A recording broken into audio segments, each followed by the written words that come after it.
यहोवा यूं कहता है, अपना मुकदमा लड़ो। याकूब का राजा कहता है, अपने प्रमाण दो।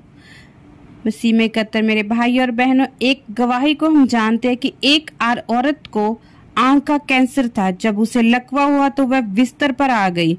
उसको चर्च की प्रार्थना सभा में ले जाया गया। जब उस चर्च का पास्टर वचन सुना रहा था तो उस औरत का पति जोर जोर से रोने लगा, बोलने लगा कि मेरी पत्नी मर रही है, मेरी पत्नी मर रही है। तो उस पास्टर ने उस आदमी को डांटा और कहा कि तू अपने मुंह से बोलेगा जो वही होगा, क्योंकि बाइबल में लिखा है यीशु मसीह के मार खाने से हम चंगे हो चुके हैं। वह वचन अपने आप पूरा नहीं होगा, क्योंकि बाइबल में लिखा है कि यहोवा यूं कहता है कि अपना मुकदमा लड़ो। याकूब का राजा कहता है कि अपने प्रमाण को दो।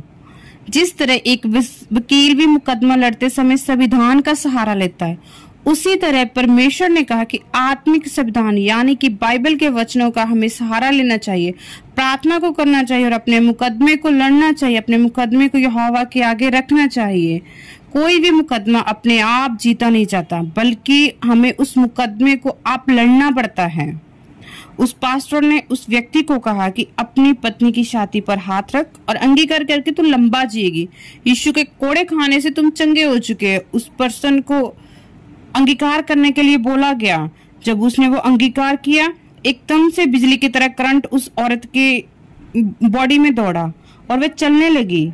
उसने अपनी चंगियाई को ग्रहण किया और वहां बैठे हजारों लोगों ने उस चमत्कार को अपनी आंखों से देखा और सर्वशक्तिमान परमेश्वर की महिमा की। मेरे प्रिय भाई और बहनों, बिना अपना मुकदमा लड़े, बिना परमेश्वर के लड़ाई लड़कर हम उस वायदों को पूरा होता नहीं देख सकते। कोई भी वचन अपने आप पूरा नहीं होता। उस वचन को पूरा करने के लिए परमेश्वर को हमारे अंगीकार की जरूरत है। परमेश्वर हमारे अंगीकार को मांगता है। इसलिए जब एक अंधा व्यक्ति परमेश्वर के पास आया तो परमेश्वर ने उसे कहा कि बता तुझे क्या चाहिए।